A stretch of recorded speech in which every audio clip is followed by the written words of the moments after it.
joining us here today on the Family Imprint Show. I'm so happy to introduce my guest to you today.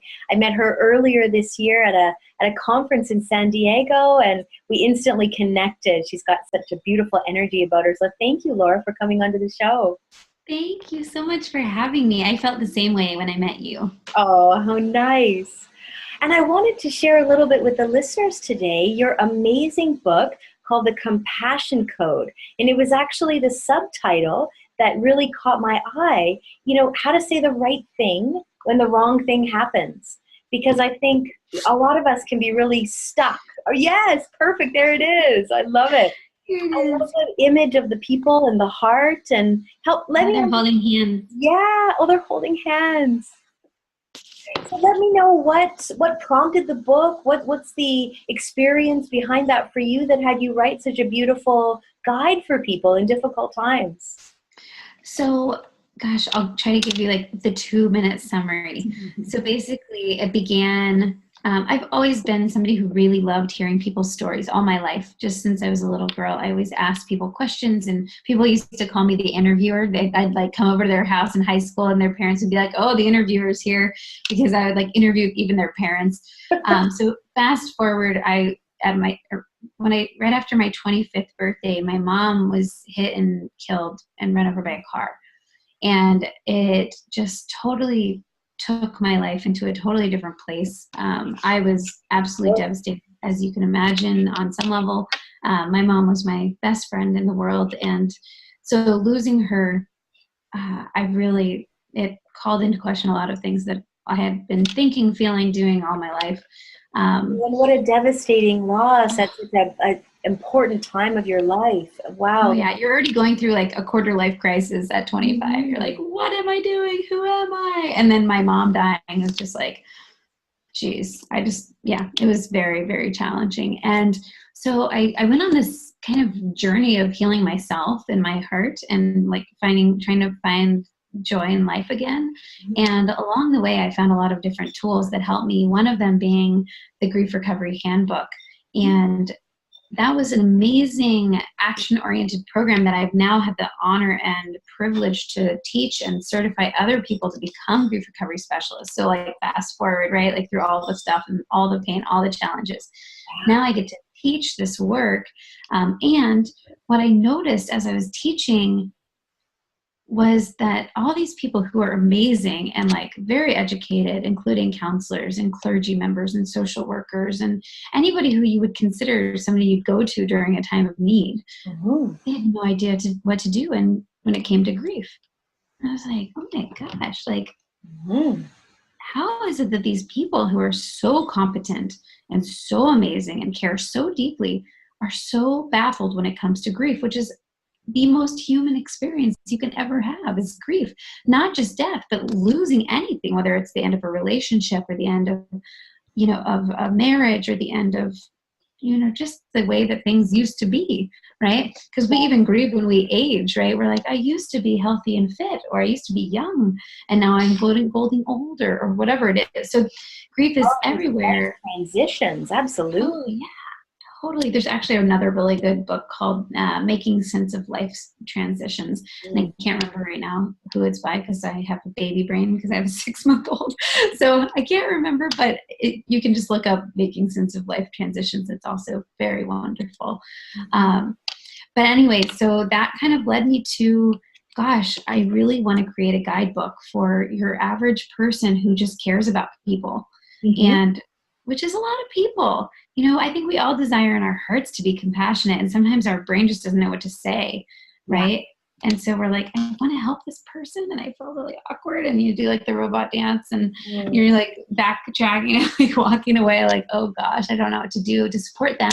And partially we don't know what to say because we don't want to put our foot in our mouths, but we also don't want to burn ourselves out.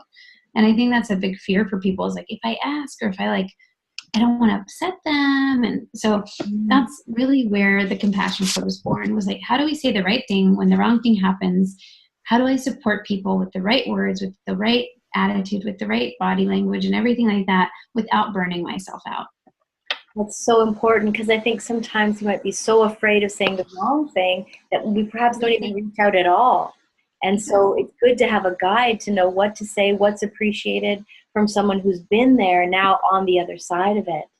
And I get to hear from griever after griever after griever, because I've probably worked with thousands of grievers in the last 10 years, like hearing what they hated when people said, like, at least they're in a better place. Like pretty much if you're listening to this and you want to know like one takeaway of what you shouldn't say is, well, two, I know how you feel, because nobody ever knows how you feel. Even if you know something similar, you can say, oh man, I experienced something similar. That's better than I know exactly how you feel, because then all of a sudden they've already you're done. Yeah. And they blocked you out because they're like, you can't understand because my life is different than your life.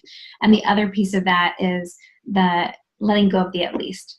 So let go of that word at least, because at least diminishes everything else. So at least they're in a better place. Yeah, but they're not here. At least you had as much time with them as you did. Yeah, but I want more time. Like, at least you didn't have any children. Yeah, but I didn't want to get a divorce, or whatever the things are. Yes. Like, at least next to never is helpful. Right. So it's almost never helpful. Okay. So that was diminishing. Yeah, you're probably trying to make the person feel better, but it feels diminishing to hear, I'm sure. Yeah, absolutely. Oh, like at least you were only 8 weeks pregnant. Like it still sucks. It's still a huge loss. Yeah. It is. And so really just, if you can remember, don't say I know exactly how you feel, and don't say at least da da da da da. You're going to be in a better position. And I just want to give them like two things that they can say or should say or would be helpful to say, just so they're not like, well, what do I say then? If those if those are out, what's left? Yeah. What's left? Exactly. So you can say, I can't imagine what this must be like for you. And then just shut your mouth, because they'll tell you. Just look at them and listen and just like be there. And then the second piece, which is kind of a two-part piece, but acknowledge and validate. Yeah, gosh, that must be, or that, like, is that hard? Like, or that sounds devastating. Like what you did to me when I told you about my mom died, and you're like, gosh, I can't imagine, like, at such a young age what it would have been like. That was perfect and beautiful, because you were showing that you cared, you're showing that you're listening, and you're acknowledging and validating my feelings. And I think that gift of presence, right? As you say, just to look at that other person, just to really let them know that you're there, and just that holding of space is so beautiful. Yeah, exactly. Because sometimes that's really all we need, because we don't need to be fixed. One of my mentors said, you're not broken, you're brokenhearted. Yes, perfect. And the grieving cycle for some will take a lot longer than for others. There is no right time to it. We're also individual. Yes. So what would you say to someone who's really been on the grieving cycle for a good long time? Are there any pearls of wisdom that you've kind of learned along the way around a grieving cycle that maybe takes longer than the person would have imagined? That they want. Or maybe they're like ready for it to not feel like this anymore. That's not like an externally told, like, you need to be over this by now, because that's not helpful. And sometimes within ourselves, we're like, okay, I'm ready to not feel like this anymore. And that was the place that I got to. And I was like, okay, I'm ready. So what I would suggest or encourage is to say, okay, we don't get to choose what happens to us, right? We do get to choose how we proceed. Time does not heal us. It's action within time that heals. So time just clicks by, but the time does not change or heal anything. So it's actually time is not even a factor. It's all about the action that we take within time. Are you seeking support? Are you taking care of yourself? Are you taking little baby steps every day to get back into the world, or to get back to yourself, in some version of yourself? And in the book, I outline some of the ways to do that, including look at the Grief Recovery Handbook, which is action-oriented. Love it. And honestly, like, the transformations that I see within people is incredible. And so you don't have to wait until like one magical day that you feel like, okay, you may never feel like you're going to feel better. All you have to do is take one baby step in the right direction to healing. And that is a choice. And so sometimes you just feel like laying on the ground, and that's fine. Lay on the ground. And when you're ready to get up, or when you think you might be ready, that inkling inside of you, like, I want help, or I want this to be better or feel a little bit better, like reach out and ask for help. Take somebody by the hand and say, okay, I'm ready to move forward in my life. And it doesn't mean that you have to forget the person that you love. It doesn't mean that you have to, say goodbye to any of your fond memories. It just means that it's time to move beyond the pain and isolation. That's it. That baby step, and one piece at a time. It sounds so realistic and true. Yeah, we can't race through this, as uncomfortable or devastating as it may be. Yeah, exactly. Yeah. So I hope that's helpful. Oh, I'm sure it is to many of my listeners. And so what's the most challenging part, would you say, of supporting others through grief? Besides the obvious of hearing some of these sad stories, day to day, but what do you find the most challenging in how you interact with your clients? I think actually the most challenging piece is the people who I know I could help, but who aren't ready. And you can't force people when it's not their time. Yeah. And that kind of can feel devastating sometimes. It's just but I know that this could help you. Just take the step. But it's just, that's not my decision for them. It's their decision for themselves to make. And so I just have to love them where they are. And it's almost like, that expression, if you love them, let them go. And if it was meant to be, they'll come back. It's kind of like that. It's like passionate detachment from their outcome. I can't be attached to what they decide to do for themselves. This is their journey. I got to choose my journey, and they get to choose their own. And so I think that's probably the most painful part of this work. And the other kind of I don't know if this is relevant to the listeners, but maybe just a little insight into my life is, as somebody who works with people who've gone through tremendous challenges, whether it's whatever it is, I am much more present in my life, but I'm also much more afraid of all the terrible things that could go wrong, because I've seen it all. I've seen just so much tragedy and heartache, and I think, so it allows me to be present and carry that perspective of gratitude. And it's there's oftentimes oh my gosh, I know that anything can happen at any time, and including my mom being run over by a car, right? That wasn't I didn't know that was coming, right? But then you just hear loss after loss, and it can be painful. And so in the book, that's part of why I talk about how to compassionately care without burning yourself out, because you have to form some kind of protection on your own heart without disconnecting from other people. That's it. It's so true. That's the best way we can walk beside someone.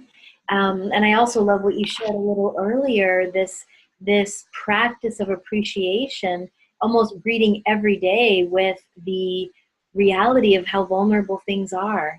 I find it always funny about human nature that until we're fresh from a funeral, are we really appreciating, the green of the trees and the laughter of a child, and how quickly we go back into the mundane. And yet none of us are here forever. And so, yes, it's that two-sided piece of, hearing the tragedies and having that early loss, but also the gift is right there with it of appreciation and really catching every moment. Yeah. And sometimes that too can be exhausting, appreciating every moment. I remember after my mom died, I spent a lot of time really trying to just live every day to the fullest. And I've shifted my mentality from living every day to its fullest to really just appreciating every moment that I have, just being present to the moments, not necessarily living it fully, because sometimes the fullness is in the mundane, right? Sometimes there's beauty in the dull moments. And so it's just being okay with however it is in this moment to the next moment. And again, it's a practice. So it's not it's every day, oh, Laura, it's figured out life. Nope. It's a daily practice. It really is, sort of the catch of cozying up for a family movie night and letting that be something as amazing as, I don't know, hiking the trails in Machu Picchu or something. Yes, exactly. To really catch those miraculous pieces in the smile, the exchange you have with your spouse, or just those simple things. Totally. I mean, we have, if anybody's friends with me on Facebook, it's just Laura Jack, but I just posted this picture of my family. Actually, I'll show you because it's just so dang cute. And it was I don't look particularly fabulous, or, you know, it's not like a staged thing where you're just like laying in bed and we're all, and like they all came in, it was Saturday morning, and it's just, there's just joy. And Yes. like we're just all laying there, and like I was like, oh, we should capture this because this is so sweet. Yeah. And that's, I think, it's like, okay, let's just like enjoy this, because who knows how long this will last. You know, like they'll only be small so long. I don't know how long we'll all be on the planet together. Like, you just don't know. That's it. The phases and stages of the ages of our children and the stage where our Yeah. family is at, it really changes so quickly, doesn't it? No, it does. And I'm like trying not to complain too much about sleeping and not sleeping and sleep training and all this stuff, because I know that there will be time I look back and like think about how cute and cuddly my little man, well, you know, how sweet he is now. And now he's like, eventually at some point he'll be big. Yeah, that's just it. And now I know before we started the interview, Laura, you had mentioned a free gift for the listeners. Oh, yes. Tell us a little bit more about that.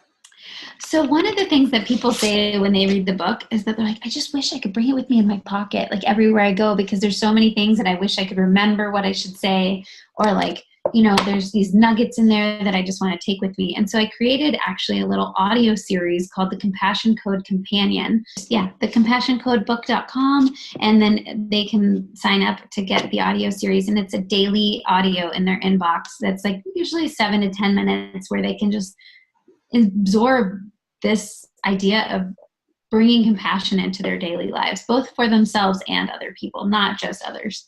Love it. So it doesn't have to be at the precipice of a grief or a loss. This is really, like you said, that daily practice to really be present and have that compassion. Love it. Totally. Because, you know, grief is just one opportunity to be compassionate. To me, it's the secret weapon of compassion. But I think that compassion, we could use a little bit more compassion everywhere in our lives, if you notice, and like across our country, across the world, just being kinder and relating more kindly to other people rather than so judgmental. And I just think it'd be nice if we could be more curious and loving and so hard on each other and on ourselves. Absolutely. You know, it's funny you bring that up, Laura. I say that to my clients a lot. How do we get more curious instead of that snap judgment that moves us into furious? You know, what's in between that lets us find a new way of looking at this? Absolutely. And that's one of the big questions with compassion, is instead of what's wrong with them, it's, I wonder what happened to that person. That's it. That like led them here, because this here might be a school shooting, or might be a murder case, or might be a violent thing, or might be yelling in public or whatever, but most likely something happened that got them there that wasn't good. That's it. That's it. And it's less about being punitive or the sort of the right discipline. Even when we talk about our children and their behavior, it's about finding what's underneath that and what can we do to support it. Exactly. And it doesn't mean that we can't like be like angry or frustrated or feel like there's justice that needs to happen. It's not about forgetting about justice. We're just talking about the fact that compassion can actually help us find more peace within ourselves as well. Well said. I couldn't agree more.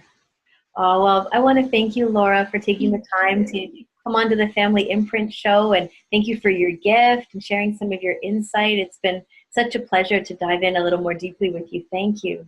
Thank you. Thanks for having me. I love the name of your show. I think it's, you know, because of the fact that like these years as a grief person, I see like where the impact of people's lives comes, and it's typically from birth until they go to college, like that family imprint, your family of origin, and all those stories and all those beliefs so I was like, oh, the family imprint, I really love that. So yeah, thanks for like inviting me to be here and letting me join you. Oh, that's great. It's been a true pleasure. All the best to you. Thank you.